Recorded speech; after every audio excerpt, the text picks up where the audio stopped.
Welcome to the Manage to Track podcast. In this episode, I have the pleasure of introducing my colleague Moe Carrick to you. Moe is an internationally recognized expert in workplace culture, with her innovative frameworks being adopted by top brands like Nike and Amazon to enhance work environments and employee satisfaction. She's also a well known speaker on the future of work and a very strong voice about creating positive work environments. I've met Mo a few years ago in an incubator, and we had so much in common, but also she was an inspiration to me to really hone my message and get really clear on what I stand for and what I don't. And you'll see this come through in this conversation because we're going to talk about workplace connection, vulnerability, masculinity in the workplace, and how that is changing and evolving in combination with feminine energy or feminine leadership. We're going to talk about team dynamics and team leadership versus just people leadership and so much more. Mo is also a best-selling author, and she is the founder of Momentum. We will link to her book and to her company in the show notes so you can check that out and learn more about Mo. She's active on social media too, so check out her links if her message resonates with you and you find this a valuable conversation. I'm excited to share this with you. You'll notice quickly how much experience Mo brings to the table in helping leaders nurture strong workplace culture and employee satisfaction. Okay, without further ado, let's dive in and welcome Mo to the show. Here's the question: how do you successfully transition into your first official leadership role, build the confidence and competence to lead your team successfully, and establish yourself as a respected and trusted leader across the organization? That's the question, and this show provides the answers. Welcome to the Men to Track podcast. I'm your host, Ramona Shaw, and I'm on a mission to create workplaces where work is not seen as a source of stress and dread, but as a source of contribution, connection, and fulfillment. And this transition starts with developing a new generation of leaders who know how to lead so everyone wins and grows. In this show, you'll learn how to think, communicate, and act as the confident and competent leader you know you can be.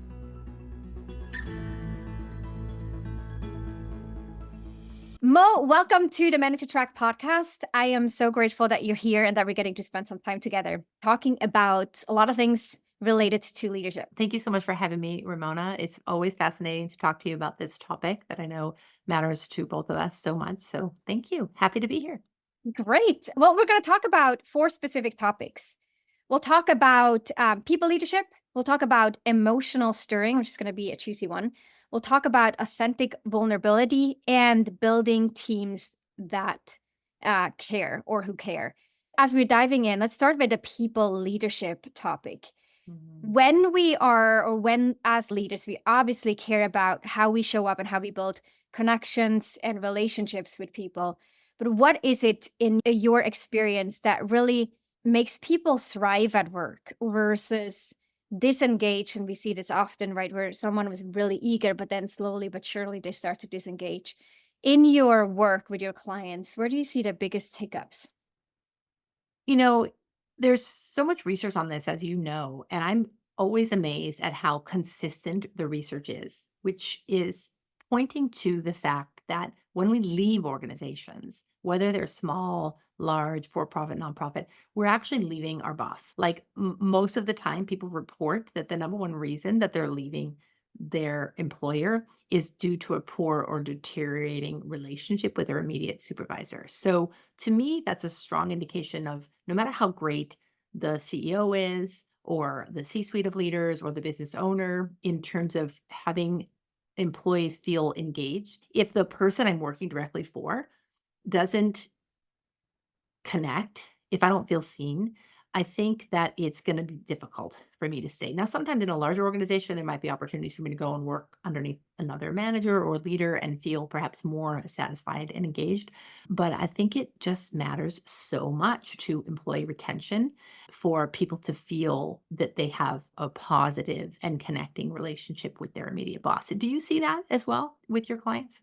Yeah, a lot. And it gets tricky if you are in a team where your manager isn't necessarily doing something bad, like micromanaging or is heavily biased or is disrespectful. But what if you don't quite get them? You don't quite feel like you can relate, or there's an opportunity to share and Yeah. build a relationship, and it could go both ways, where the manager might feel that way about an employee.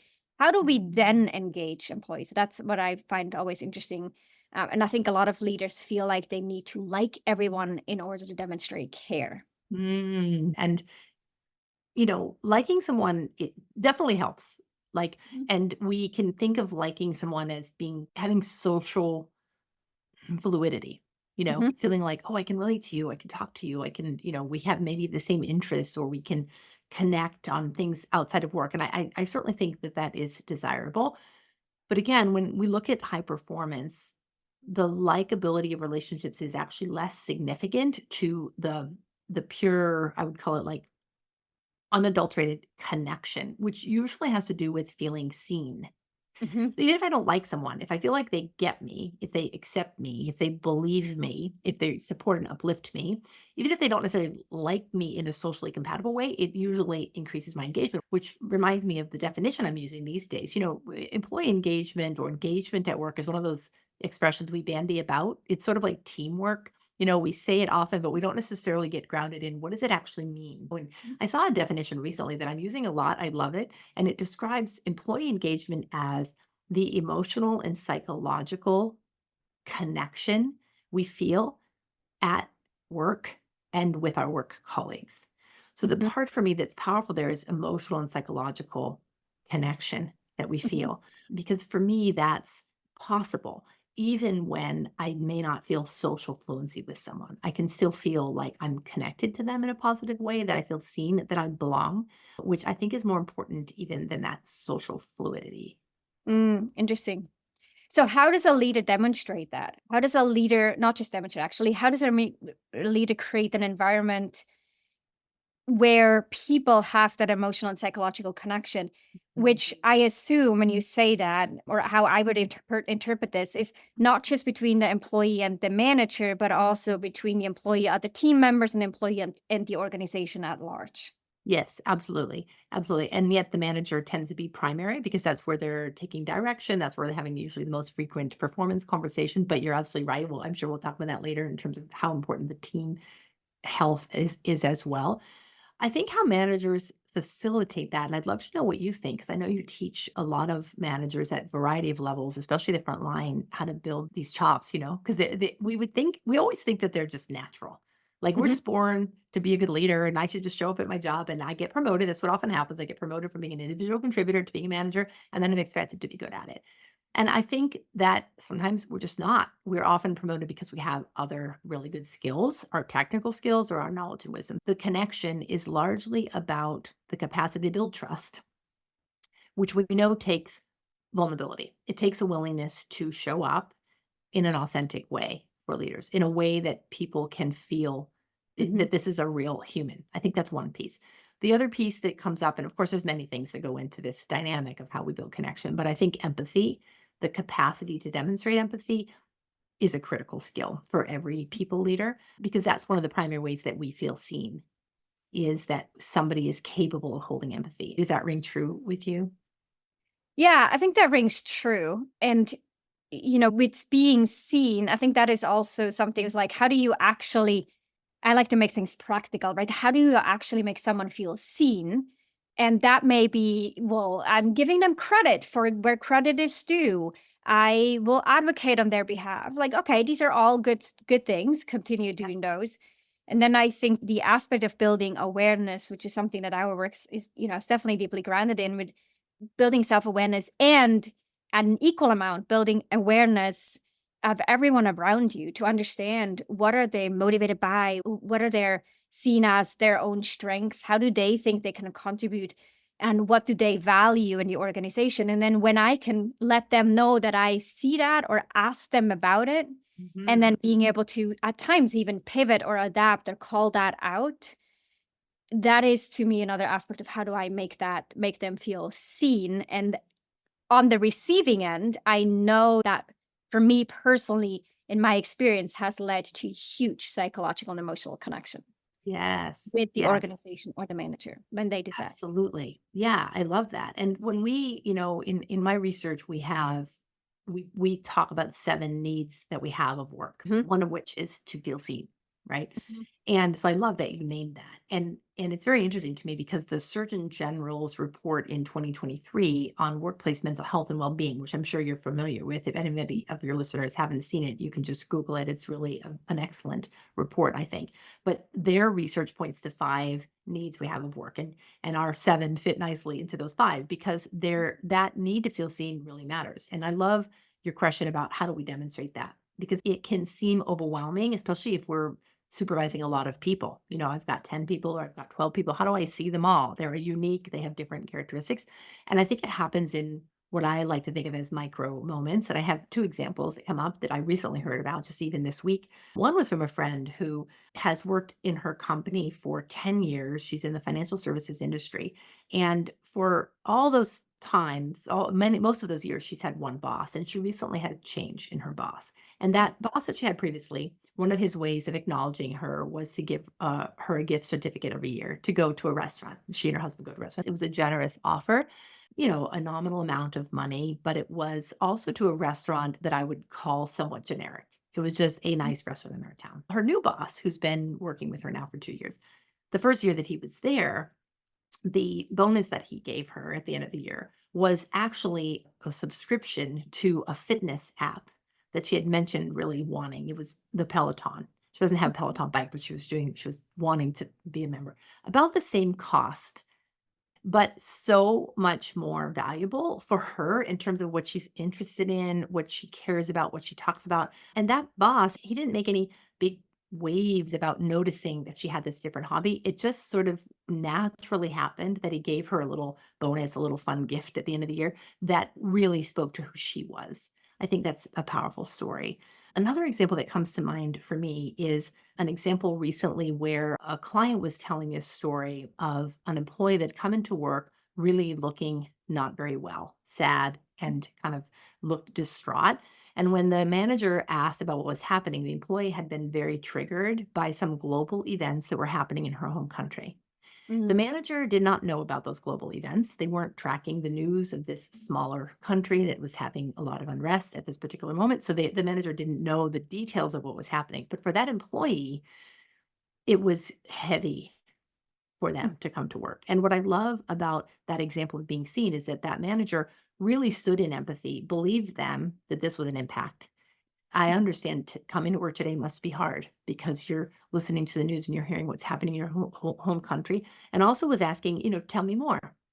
Like, tell Mhm. me more about this because I don't know as much and I'm curious about what this means to you. The whole conversation, when they played it back to me, the manager played it back to me, it probably took about 11 minutes, Mhm. but it was extremely impactful, both for that employee to sort of center themselves after an emotionally tough morning and get focused on work, hence higher productivity, but also for that employee to really feel seen by that manager as what they were carrying that day that's happening out there that does Mhm. come to work here mattered.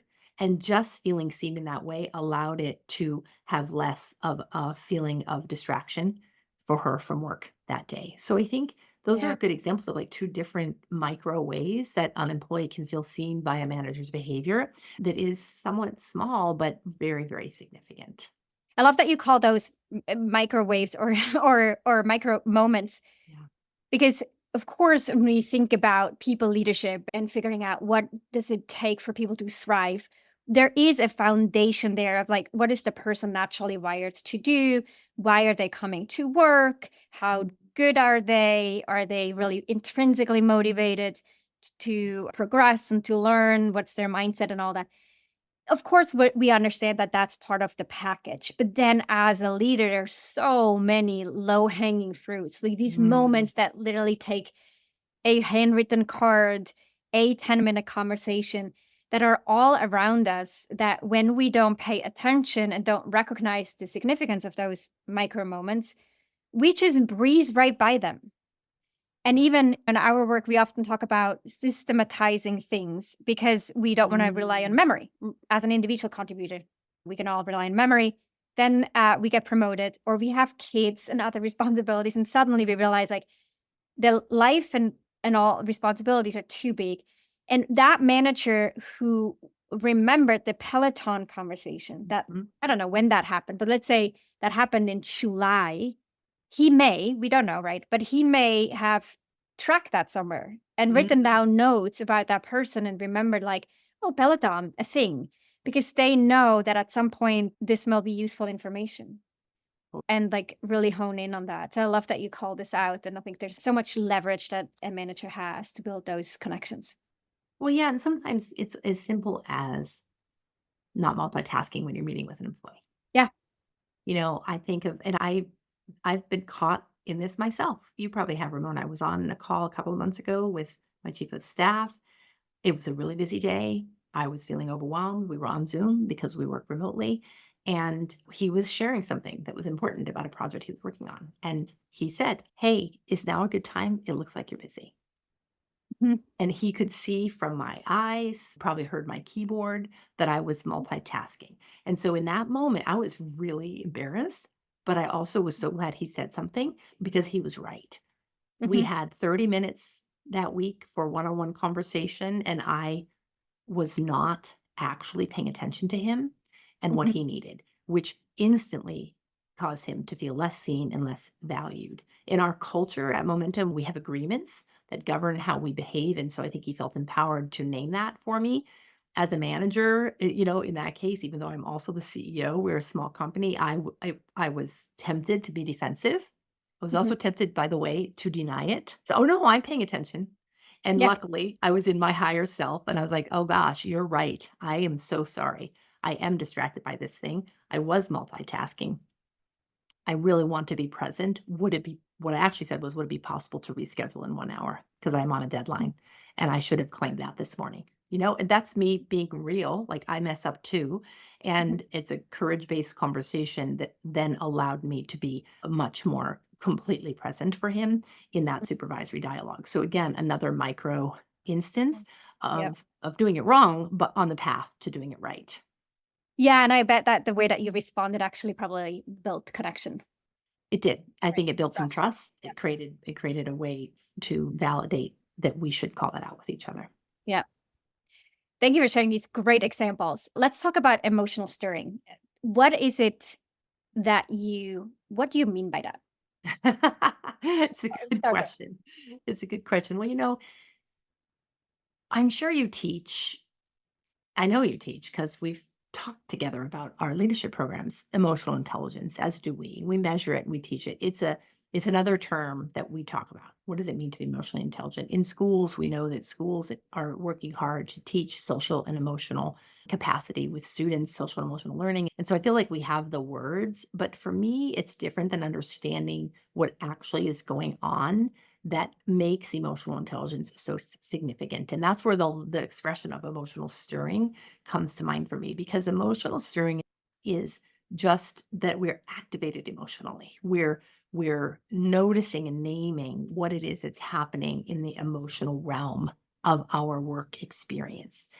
And when we allow ourselves to notice the ways in which we're emotionally stirred, we become much more effective as people leaders, but also really as employees too, Mhm. because the emotion is such a strong source of data for our interactions. It's such a Mhm. strong source of data. And I'll give an example. Before the podcast today, you and I had a little bit of a personal touch in because we do know each other in other environments. We were in a women's incubator together. We took a few minutes to just catch up personally. That personal connection caused me to feel some emotional stirring because we have some dimensions of our background that are very similar. So I'm like a little farther along in some of my journey around both like our parenting role and our professional roles.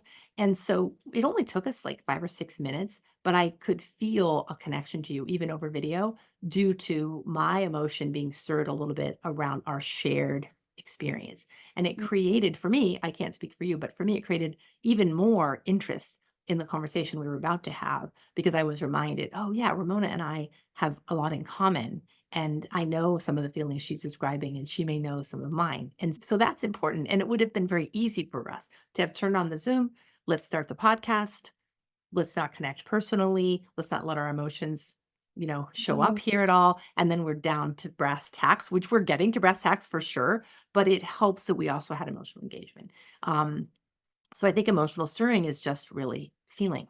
It's allowing ourselves to notice our feelings and to use them as a powerful source of data, which is very different, by the way, than just being emotional. Okay.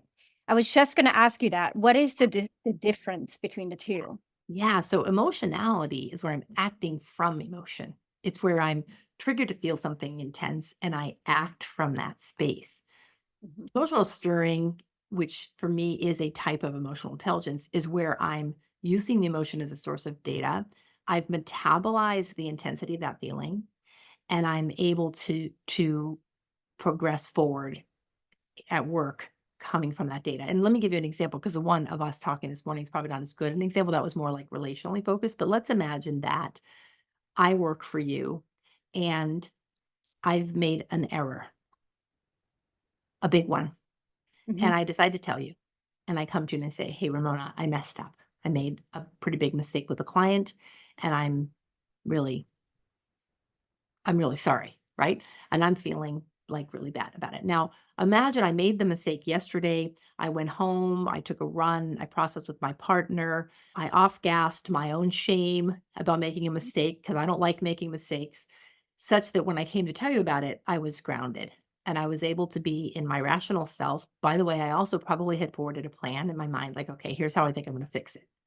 So when I share with you what happened, gosh, this is really hard to share with you, Ramona. I've made a bad mistake.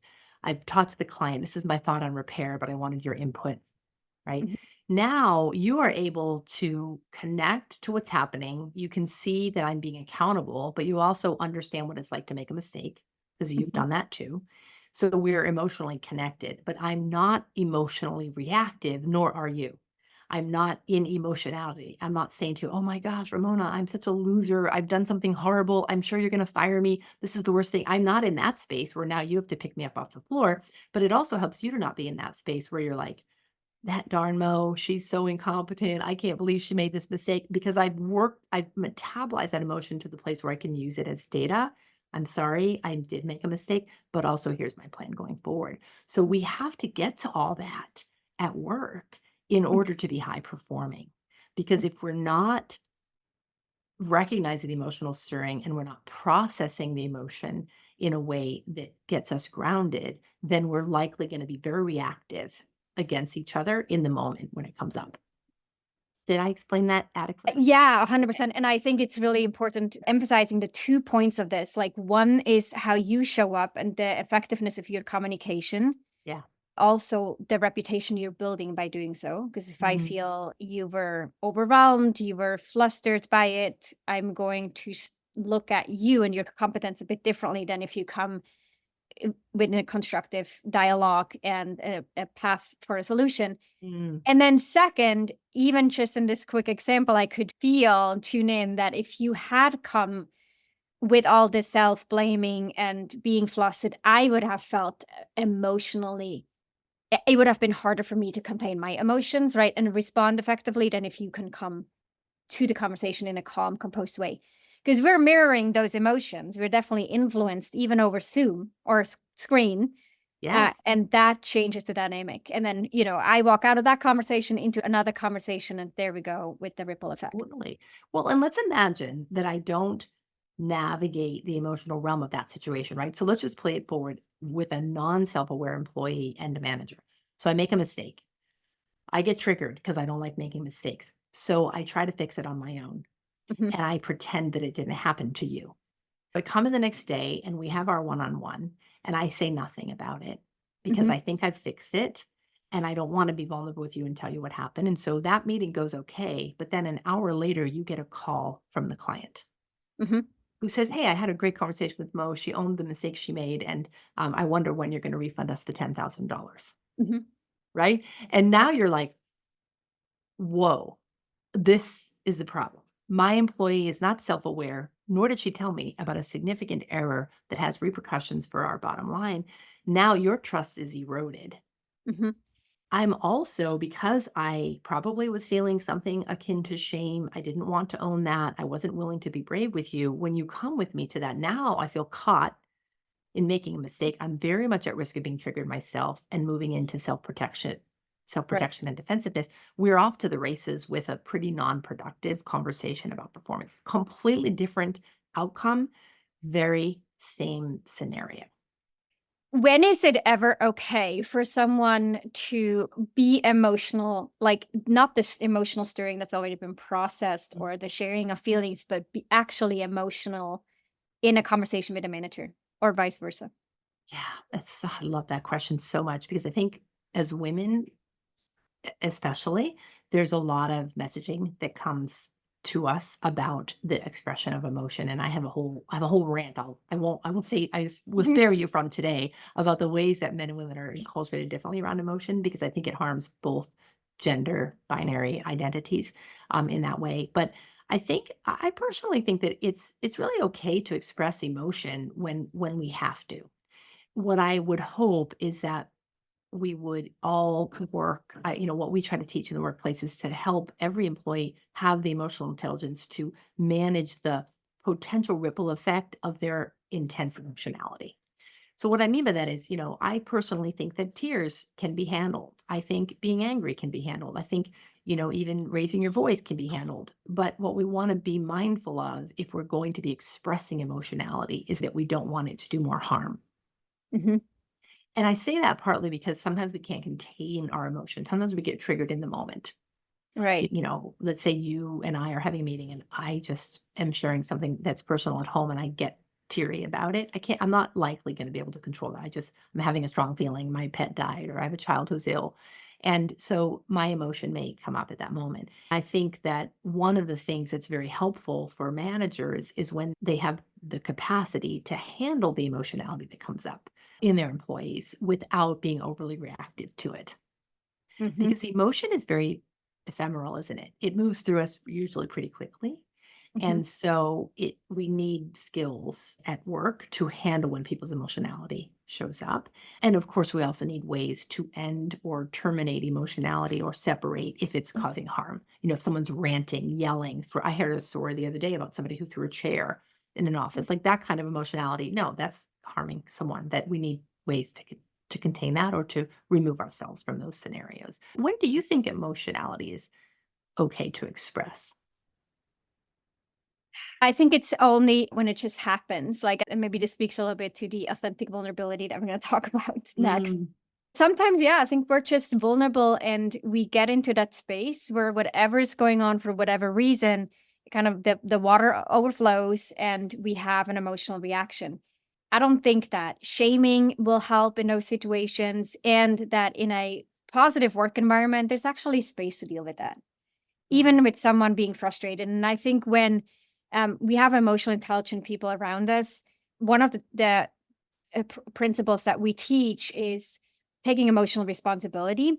mm, So that means my emotions are mine because of the way that I think. But at the same mm. time, if I truly believe that, I also have to let someone else's emotions be theirs Yeah. because of what they think. And when we can Mhm. separate, like I can be actually can be a lot more compassionate with you if I believe that your emotions are about you than Yeah. if I think I have so much to do with it. And of course, Mm. if you're upset with me and you're like, I'm so upset with what you said and find so disrespected, I cannot just lean back and be like, oh, you know, I'm sorry you Comfort for feel you. that way. Right. That is, let you be angry. That's not the right response. But internally recognize, I see that you're angry, and I see that what I did had something to do with this. So, one, let me give you the space to express yourself and like the tolerance to do so. And two, then let me look at, yeah, what is it that I can want to own here about what stirred it up. But I look at this as like two different, two parallel roads that we're going. I love, love, love that expression of emotional responsibility. I love that because we do own our emotions, just like we own our ideas. Ideas are the cognitive side of our brains, emotions are the emotional side. Now, it's also helpful sometimes. I'll just add this for listeners because it sometimes seems like a no brainer, but I don't know. It hasn't been a no brainer for me to differentiate and discern between feelings and emotions because both emotions and thoughts are brain Mhm. activity, but emotions are felt in our body because we have neurons and neurological sensors throughout our body, which is why oftentimes when we're feeling a strong emotion like anxiety, we feel it maybe in our gut. or Mhm. we're feeling love and we might feel it in our chest. That's because the neurons related to that emotion are elsewhere in our body. So what happens first is we feel something, and it's usually a physical sensation, a tightening of the throat, a tear in my eye, a rough flush to my face. That's an indicator. That's our body's primitive response. It's just happening inside of me, usually related to our actual biology of survival. Mhm. I'm perceiving a threat. Then what happens with our powerful brains is we need to find a way to make meaning out of that physical sensation, which is what we call emotion. Mhm. To say, "Oh, okay, wait, I'm feeling like tapping my feet, or I'm having an urge to leave the room right now. I wonder what I'm feeling. Gosh, I'm feeling annoyed. I'm feeling disappointed. I'm feeling embarrassed." Now we can put words to it, which is part of emotional intelligence, is learning how to describe what we're feeling. So that's just a little bit of a micro way to help understand all this that's happening, because well, the thing we really don't have control over, to your point, is we don't have control over the feeling. It's just going to happen, but we do have control over everything else, which is like, what am I going to do with that sensation? That's the part that I own, that emotional responsibility. I own how, if I feel wounded by you at work, I own how I respond to that. Mhm. Right. You don't own that, Yep. and Yep. so that really helps us to repair and to move more productively in partnership, I think. Because otherwise it's gonna turn into like a whose fault is it? And everyone gets defensive and we're not really able to have a useful dialogue. Let's talk about authentic vulnerability. And this is talks a little bit about the vulnerability of showing imperfections. Like we're all none of us is perfect. To which degree do I show it and to which degree do I hold it back? And actually, especially for people moving into leadership roles for the first time where they know they don't know it all yet. Yeah. And they often feel like, give I've never been here, so I'm learning as you're learning. And some people may actually say that, and other people will just pretend to the outside that they kind of know and are secure with their decisions or their behaviors. Yeah. So when is it useful to be vulnerable, and when is it actually impacting our credibility? Mm. Another great question, especially around the gender binary, right? Because again, I think the messaging is quite different for men at work than it is for women, around how high the stakes are and what we're enculturated to do. So I think that when I get on the balcony and I think about your question, a couple things come up. One is that when we unpack the meaning of vulnerability, at its heart, for me, vulnerability is another emotion. It's a feeling, and it's the feeling we have when we step into uncertainty, risk, and emotional exposure. Mhm. So, Uncertainty, w- risk, and emotional exposure. yeah, Yeah. which is like in a new job or in a new role. If I'm a new manager, I feel that every day, Mhm. probably because I've not been here before. So Mhm. I feel uncertainty, risk, and emotional exposure all the time. If I only show that part of myself all the time, it is going to be hard for others to believe in Mhm. me.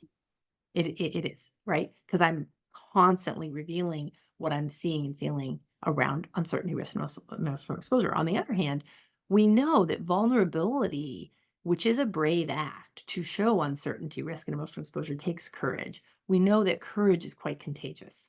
Mhm. So, the way we do it, I think, for me, is a paradox. We do both. We do both at the same time, and I'll give you an example even from my own practice. When COVID hit, I had an established consulting practice. I think at that time I was in business 19 years. Now it's 23 years. And I had never experienced a global pandemic, right? I had 4 staff, but I watched my business die, as did you, which for any CEO is terrifying. I did not have an island business at that time. I did some virtual work, but not much. Mostly we were traveling around the country with our coaches and consultants delivering work to clients. So event after event came off the calendar. I began to get alarmed come April, like, ooh, this isn't a 6-week problem. I Mhm. knew I had to talk to my staff about this, because the question that was at stake for me was, can the business continue? Mhm. Can I afford to keep everybody on payroll? Are we going to survive? I knew they were worried about that, but I was also worried about that. Now, I was pretty aware in some of those early meetings that if I only spoke to my vulnerability, my fear about that, I would just terrify them, Mhm. right? If I said what was probably true in my heart, like, I think the ship's going down. This is terrifying. I've never seen anything like this. They would have been like, "Ah." So what I had to do instead was to say, basically, this is hard. I've never seen anything like this. Mhm. right? I too am scared. And also, I believe we're going to persevere. And I have ideas on how, and I want to also know your ideas because we're in the boat together. So I showed both. And I remember one of my employees asked, "Are we going to be laid off?" Very early. She spoke Mhm. her fear. Are we all going to be laid off? And I said, what was true for me? I don't know. Mhm. Now, as a CEO, I would have much rather said, absolutely not. No way. I'm not going to lay anybody off. But I run a successful business, and that would have been a lie. Mhm. And I don't lie. I'm not going to lie, even if it makes you feel better. So it was important for me to both stand in my vulnerability, but also to go to the front of the line around solutioning and around optimism to show my leadership chops. Mhm. And I think that's some work that leaders at every level can really think about is can I reveal what's real for me around my vulnerability and while also showing the other parts of myself, my confidence, my surety, my experience, my curiosity, so that we're getting both at the same time. Because we do know that the vulnerability humanizes us, it is contagious, and it builds a high degree of followership. Mhm. Anxiety is also contagious. So if we show only our vulnerability, I sometimes fear that we're just causing more anxiety. Mhm. So I think leadership is Yeah, a lot about living in that ambiguity, isn't it? right. And I love that you're talking about combining the two and demonstrating that when you're vulnerable, you're either gonna, and we probably can't pinpoint it down to like A, B, and a C, but it's something along the way of like either I have a positive outlook. We're going to persevere, right? There are solutions. Let's focus on that solution. Or Mm, here's the lesson that I've learned. Like I've made a mistake. Here's the lessons that I've learned, or here's what happened since, or here's what I'm going to do. We have yes, to step into yes. those. So balancing the vulnerability with like a statement of confidence. Yes, absolutely. And you know as well as I do, and I'm sure a lot of your listeners, maybe they've thought about this, maybe they haven't, but it's something that I think a lot about is that the higher we rise in organizational authority, the more ambiguity we face, not the less. Mhm. Things don't get more clear the closer you are to the top. They get less clear. They get Yeah. more ambiguous. So you actually don't, as you grow in your career and you move towards the C suite, you don't get more answers. You get less. To me, the skill of navigating both is a higher order leadership skill to be able to stand in both. Yes, I don't really know all the answers right now. I don't know where we're going to go. And also, I know that it's my job to lead us through this and I will. And I'm Right. ready. And it's both. I just had a CEO I was talking with this morning who's been in a turnaround situation and she was speaking about her board and speaking about how she named the truth of what she sees as their three scenarios. And she was aware that it was vulnerable to Mhm. state all three scenarios because some of them are really terrifying, for the board. But that's also her job. So she had to be in both at the same time, bravely coming forward with a recommendation and then also saying to them, like, there is no guarantee that this strategy will work, but this is what I think is the most Yeah. likely to work. And that Yeah. was reassuring for them. It also was perhaps slightly anxiety producing, but that was what was real. Yeah.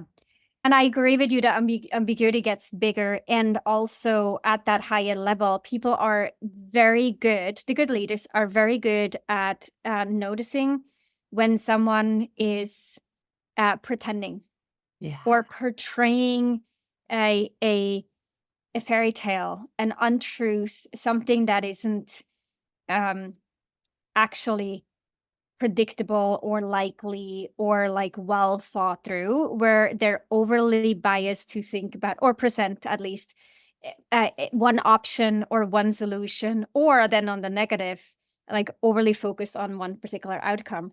And once they recognize that that emotional part starts to weave into the communication and what they present or their strategy, Yeah. that's when people really start to question your Mm, ability to lead through this because they feel like you're not actually able to restrict yourself from the vulnerable or the courage or the risk and the yes. insecurity to Yes. still think in a balanced way.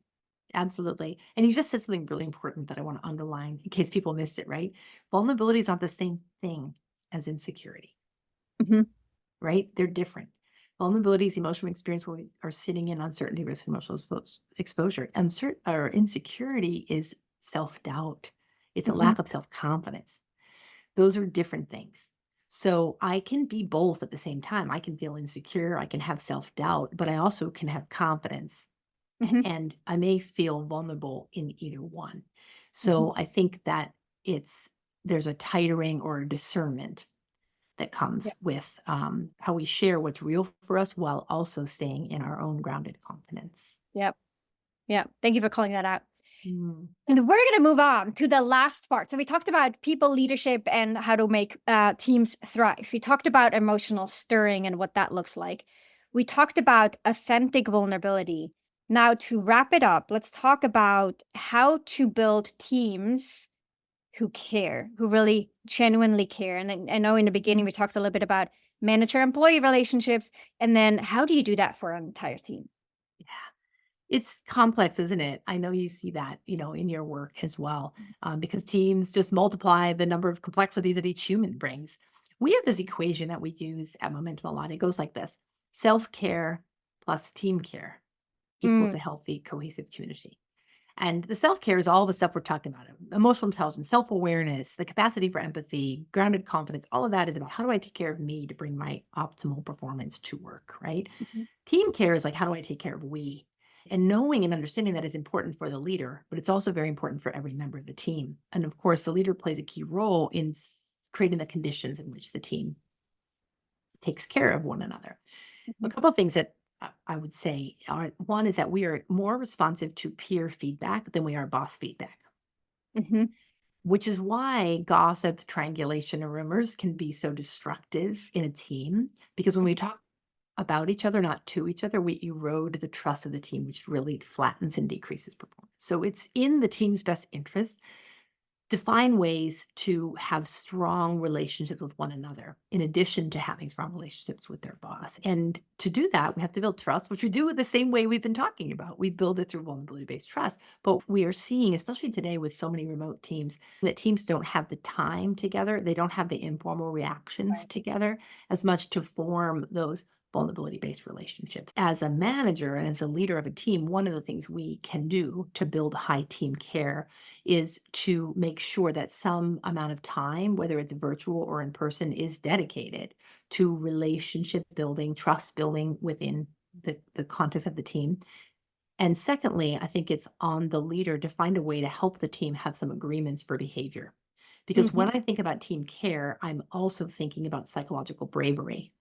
mhm, Are teams comfortable, or you can think of it as psychological safety, to use Amy Edmondson's term? Do we have a way that we can speak truth in our team without fear of recrimination?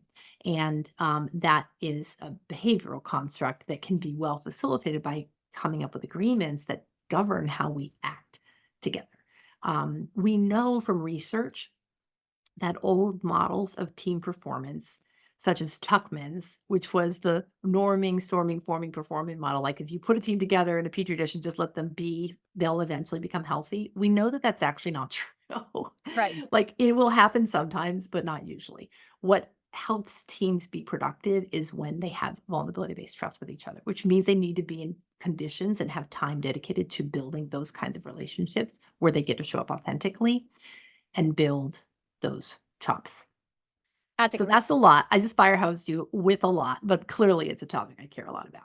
Right, and I think to emphasize, we look at it as in our world at Akova, we look at it as there's leadership, people leadership, where we look at the dynamic between an employee and a manager, and then there's team leadership, and those Mm, two things they're overlapped. But we need to, as leaders, like look at how do I lead a person, and then how do I lead my team, and they require different practices yes, and yes, different routines that we build.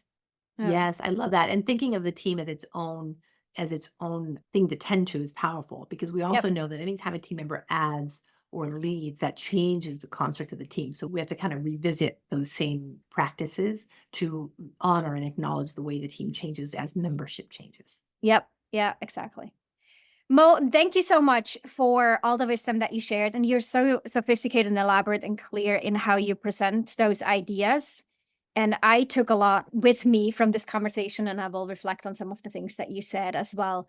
And I hope so did our audience. So thank you for the time that you made to join us. We will link to your social media as well as to your website, Momentum, in the show note. And I highly recommend everyone watching us or listening to us to check those resources out.